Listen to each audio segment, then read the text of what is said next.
Bom, agora a gente fala sobre a audiência pública que está ocorrendo nos Estados Unidos para discutir a tarifa adicional de 25% sobre produtos brasileiros e que começou hoje em Washington.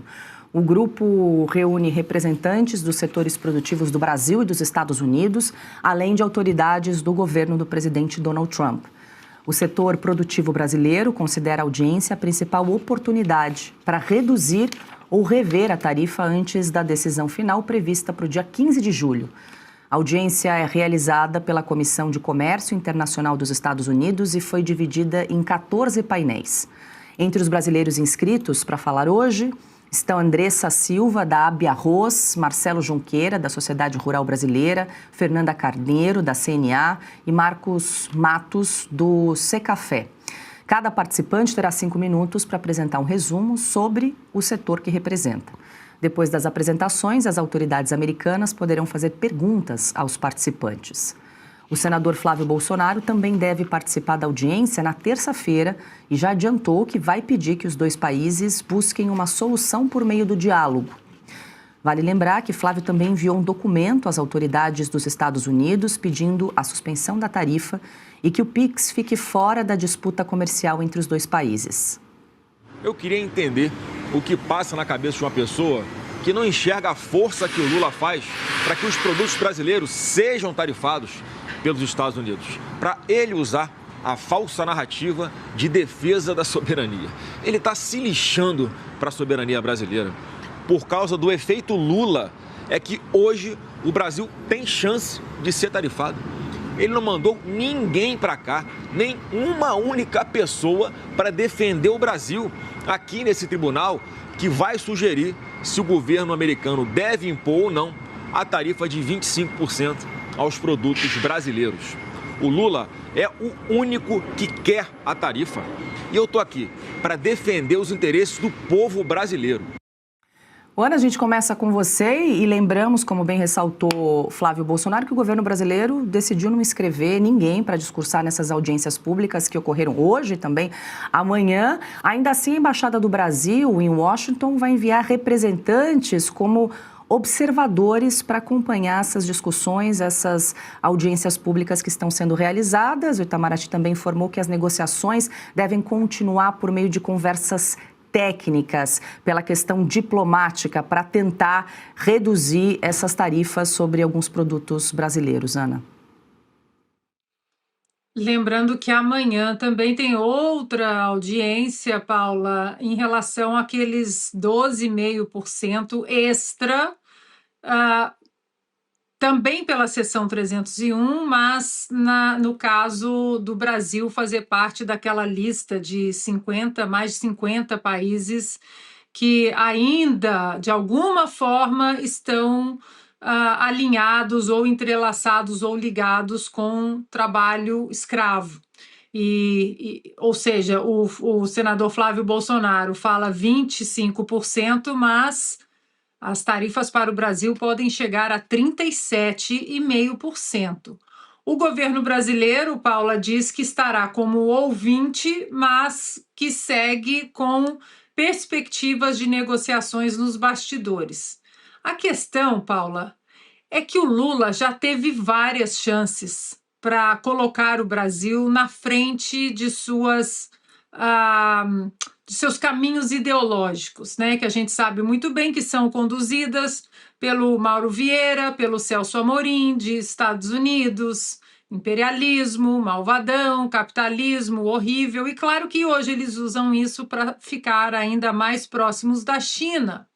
O Lula teve uma reunião de 3 horas com o Donald Trump há poucas semanas, 3 horas. E pelas informações que eu tive, Paula, em algum momento as tarifas tiveram a oportunidade de entrar na conversa e o Lula sempre dizia: isso nossas equipes podem continuar conversando, isso nossas equipes podem continuar conversando. Portanto, Paula, eu não sei se o Lula imaginou ou se ele sabe com quem ele está ou estava lidando. Donald Trump, você não vai ganhar tempo. Donald Trump até pode te dar uma chance, pode apertar a sua mão, pode dizer que rolou uma química, pode colocar alguns sorrisos na equação toda, na receita, mas quando ele decide, Paula, ele decide, e em relação às tarifas, não é só o Brasil que está inserido nesse contexto grande das tarifas comerciais com os Estados Unidos. Isso sempre foi, a gente, no de leste a oeste, já mostramos, por exemplo, vídeos do próprio Donald Trump, 30 anos atrás, ele ainda como empreendedor, ele dizendo de como era desleal, de como era errado, relações comerciais com vários países, ele não cita nenhum nome, mas ele diz vários países, e que se um dia ele fosse presidente, uma das coisas que ele tentaria corrigir era exatamente esse déficit tarifário entre países. Portanto, não é uma coisa nova. Donald Trump não acordou um dia e disse, bom, agora eu vou resolver penalizar o Brasil. Não. E mesmo dentro da administração Lula, esse atual desgoverno teve muitas chances de resolver isso. E agora eles têm até dia 15, que é quando o presidente Trump decide. Mas eles não querem decidir isso porque o plano é se aproximar mais e mais e mais da China. Na equação tarifária, não tem mais a equação política como foi colocado no passado, até na carta do Donald Trump do ano passado. Agora é uma questão simplesmente comercial.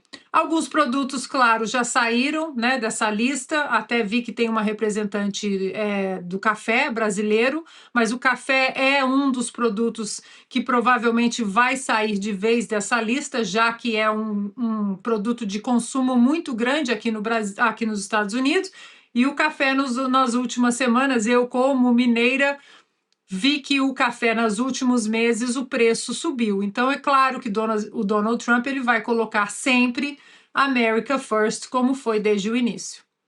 Ana, pelo menos se livrou então do cafezinho, que eu sei que a Ana toma litros e litros de café diariamente, pelo menos saiu da lista dessa vez, Ana. Muito bom.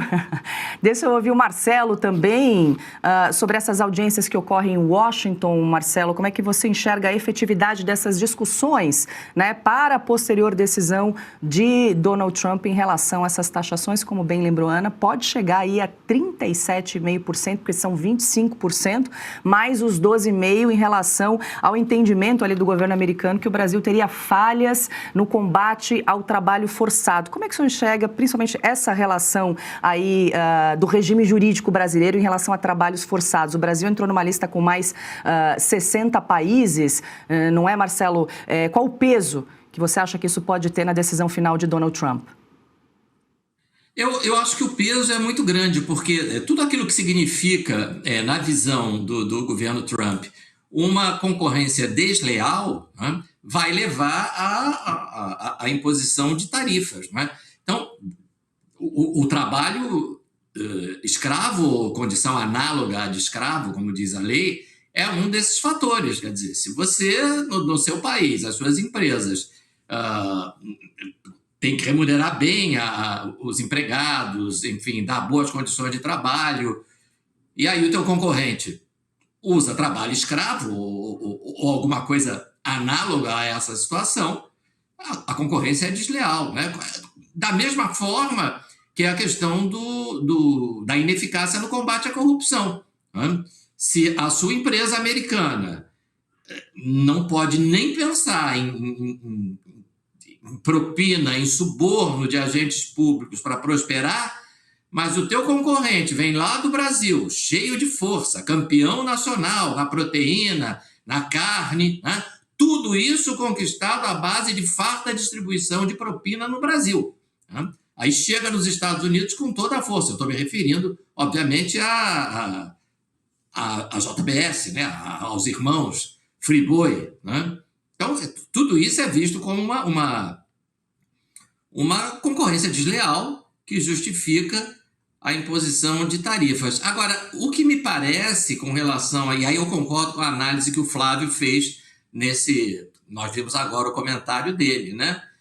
Me parece que o Lula não tem interesse nenhum em efetivamente combater ou tentar evitar essas tarifas. Pelo contrário, ele quer as tarifas porque o Lula, ele é um péssimo estadista. Como estadista, ele é um fracasso. Como administrador, ele é um desastre.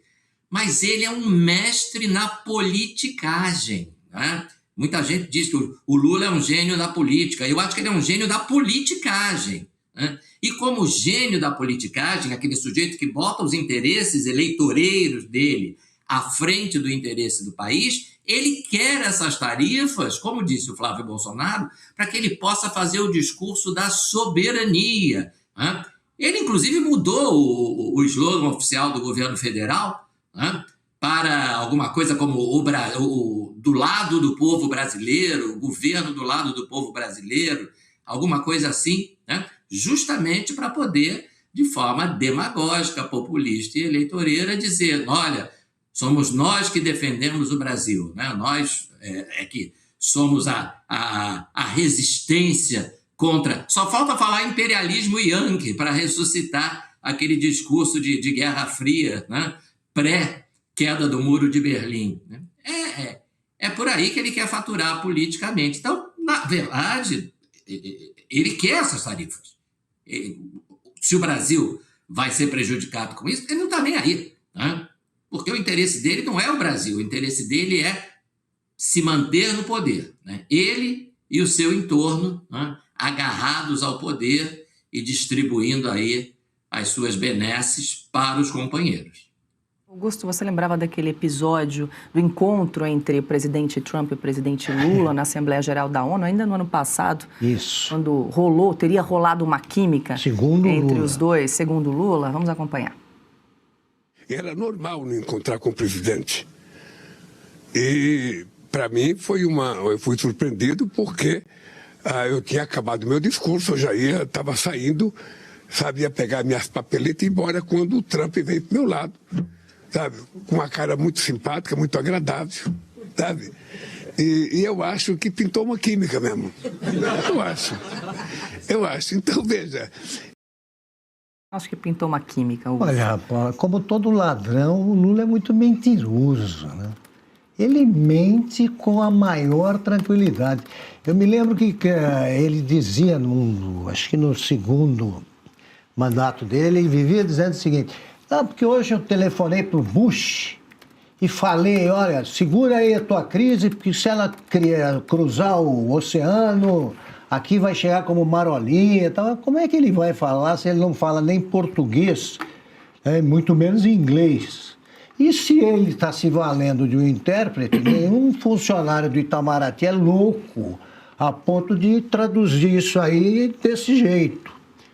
Então ele não conversou com o Bush coisa nenhuma. Agora a química que ele disse que rolou com o Trump até durou pouco, né? Durou pouco, porque ele realmente só pensa nele, acha que o discurso da soberania vai fazer com que o Flávio Bolsonaro perca pontos em pesquisas. Uma bobagem. E ele está brigando com os Estados Unidos. O Trump diz que não tem tempo nem para se preocupar com o Lula. E o Brasil é mais um país que está na mira aí dos Estados Unidos. Se ele forçar isso, se ele piorar as relações como ele está fazendo o possível para que aconteça, o Brasil é que sai perdendo. Agora, ele está tratando o povo brasileiro como um bando de idiotas, né? A esquerda faz isso sistematicamente, como se a gente não percebesse que ele mente e que ele está piorando a situação. Agora, ele que trate de governar. E quem governa pensa em diálogo, não nessas bravatas aí em que ninguém acredita. Só o PT, né?